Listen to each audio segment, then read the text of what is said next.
Melbourne's $12 billion tunnel was supposed to be a solution, but it quickly became a saga of toxic soil, angry protests, and soaring costs. It began with two of the largest tunnel boring machines ever used in the Southern Hemisphere, each 15.6 meters wide and longer than a 9-carriage train. Their task? Carve twin tunnels beneath the city and shift 1.5 million cubic meters of soil, enough to fill the Melbourne cricket ground.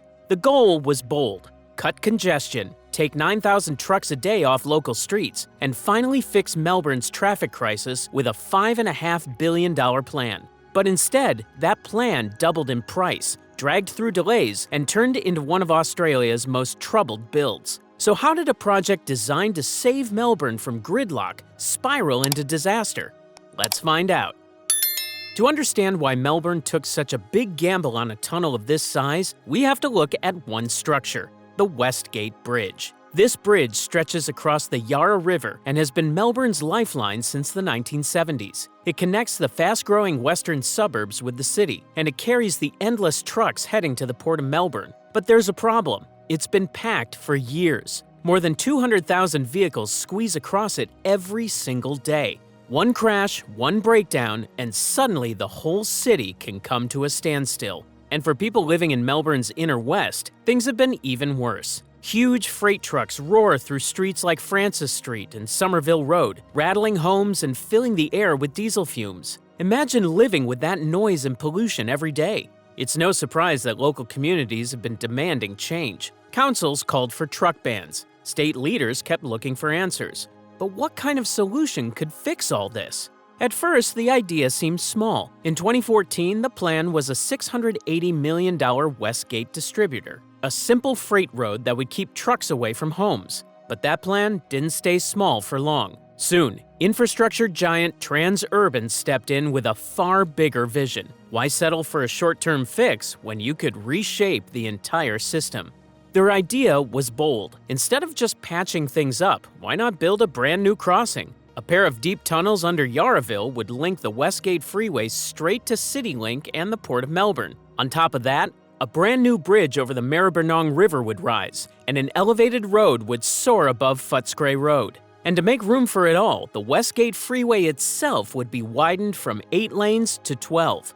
The Victorian government, led by Labor, seized the opportunity. The project would be a public-private partnership. Transurban would cover most of the cost and recoup its money through extended tolling rights. The state would contribute too, aiming to reduce congestion and transform the city's west. By December 2015, the government gave the green light. Construction officially began in 2018. The finish line? September 2022. A 4-year sprint to deliver Melbourne's most ambitious road project in decades. But big visions often hide bigger risks. What lay beneath the ground would soon turn this bold plan into one of Australia's most troubled builds. Could Melbourne really dig its way out of gridlock, or had it dug itself into a hole?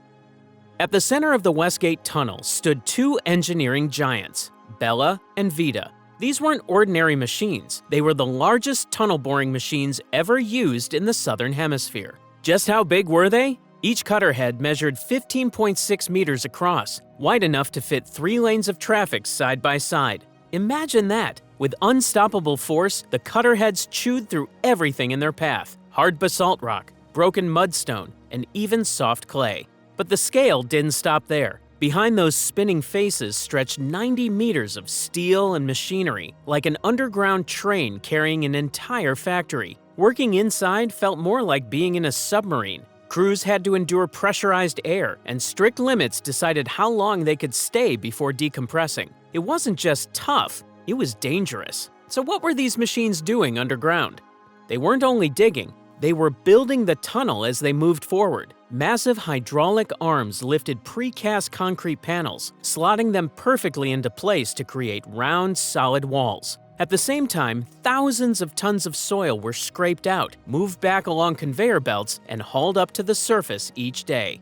Where did those concrete panels come from? A $60 million facility in Benalla, one of the biggest precast plants in Victoria. From there, over 28,000 curved panels were made to line the twin tunnels. Each piece weighed a massive 50 tons. Moving them was a challenge of its own. Trains and convoys of superload trucks crawled down highways at night, escorted by police, carrying loads as heavy as 160 tons. Above ground, another giant was at work, the launching gantry. This huge yellow machine stood tall over Footscray Road, built to lift and place nearly 1,600 concrete spans. How did it work? Each span was made in pieces, then lifted high above the traffic to form an elevated road into the city. To people watching below, it looked almost alive, like a giant mechanical insect slowly building a bridge in the sky, one piece at a time. But this wasn't just about concrete and steel. The design tried to soften the heavy industrial look. Tunnel entrances were framed with striking timber arches. The Maribyrnong River Bridge was covered with sculpted panels, shaped to look like the eel traps once used by the Wurundjeri people. And it didn't stop there. The plans also promised 9 hectares of green parks and wetlands, with bike paths curling along the river. On paper, it wasn't just a road. It was meant to reshape the city itself. For a while, it seemed everything was running with perfect precision. But then came the dirt. To dig 2 tunnels stretching 6.8 kilometers, engineers needed to move about 1.5 million cubic meters of soil, enough to fill the Melbourne cricket ground to the brim. Testing that soil was just routine until the results came back. Hidden inside was PFAS, per- and polyfluoroalkyl substances known as forever chemicals. What made them so dangerous? They never break down naturally, and they've been linked to cancers, immune problems, and issues in child development.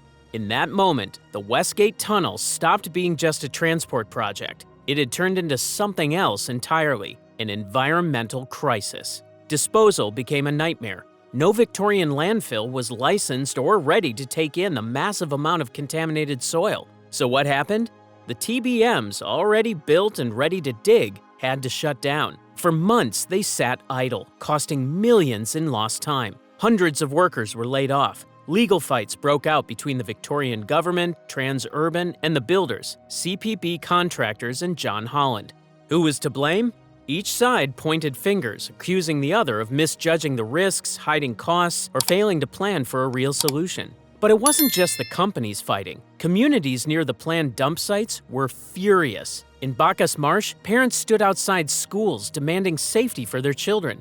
In Bulla, farmers warned that the spoil could leak into waterways and destroy crops. Country roads filled with protest signs, "No toxic dump here." Town meetings grew tense as residents clashed with officials. The result? Public trust in the project completely collapsed.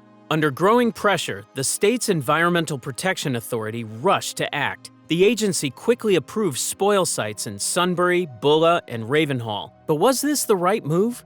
Later, the Ombudsman slammed the process, saying the EPA ignored proper community consultation and cut corners because of politics. What should have been a major engineering win had now turned into a full-blown public relations disaster. Meanwhile, the costs spiraled. A project once priced at $5.5 billion ballooned toward $12 billion. How did it get so high? The soil crisis alone added over $3 billion. To keep the work alive, the government made a bailout deal. Taxpayers would add $1.9 billion. Transurban would cover $2.2 billion. And the builders would give up $1 billion in profit. Even with this plan, trust in the money model was torn apart. But the money wasn't the only problem. Criticism came from all sides. The Auditor General warned that the business case was pumped up by adding in freeway upgrades that weren't really part of the tunnel. Independent traffic experts said the models were wrong, showing more cars than ever would use the road. And what about the environment? Green groups argued the project put cars first, not trains or buses, calling it a 20th century fix for a 21st century city. And then came the toll deal. To fund its part, Transurban was given a 10 to 15-year extension of its CityLink contract. What did that mean? Drivers would now pay tolls on Melbourne's big freeways until at least 2045. Critics said the extension would give Transurban an extra $37 billion in revenue. Newspaper headlines shouted "Grand Theft Auto," saying it was a private jackpot dressed up as public works. For many, this was proof the tunnel was built more for profit than for people. Despite the outrage, the work kept going. By 2022, the soil sites were finally ready, and Bella and Vita were set loose underground. In 2023, After years of waiting, TBM Vita broke through at the northern end, finishing the 2.8-kilometer inbound tunnel. Bella came months later, carving the 4-kilometer outbound path. For the first time, people in Melbourne could watch daylight shine through the giant tunnel mouths. But even with these wins, the job wasn't easy. Engineers still had to add fireproof walls, jet fans to push air, and escape doors every 250 meters. And that was just the start. The tunnels also needed a full electronic nervous system, smoke alarms, cameras, traffic software, and escape lights. Why so much detail? Because accidents in other tunnels overseas raised the bar for safety everywhere. Meanwhile, above ground, the road over Footscray Road stretched out piece by piece. By late 2024, more than 80% of the Skyway was done, its concrete deck winding toward Docklands. At the same time, workers planted thousands of trees along the freeway, getting ready to make good on the promise of a new green space. Now, the Westgate Tunnel is set to open in late 2025, 3 years late. When finished, it will bring 14 kilometers of walking and cycling paths, 9 hectares of open parkland, and take 9,000 trucks off local roads each day. Supporters say it will finally give the West the transport system it deserves. But critics aren't convinced, arguing the blown budget and long tolls will outweigh any good. In the end, the project became more than an engineering job. It became a battle over how Australia builds, who pays, and who bears the risks when things go wrong. The tunnel may yet ease congestion, but the memory of toxic soil, ballooning costs, and community outrage will remain long after the first cars drive through. The Westgate Tunnel was supposed to be Melbourne's great escape route, a solution to gridlock, a second lifeline for a growing city. Instead, it became a symbol of what can go wrong when politics, profit, and engineering collide. Toxic soil, ballooning costs, and bruised communities turned a bold idea into a cautionary tale. When it finally opens, the tunnel may indeed transform travel across Melbourne, but the scars of its troubled birth will remain.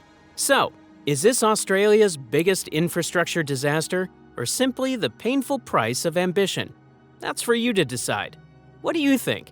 Share your thoughts below. And don't forget to like, subscribe, and turn on notifications for more deep dives into the world's biggest builds.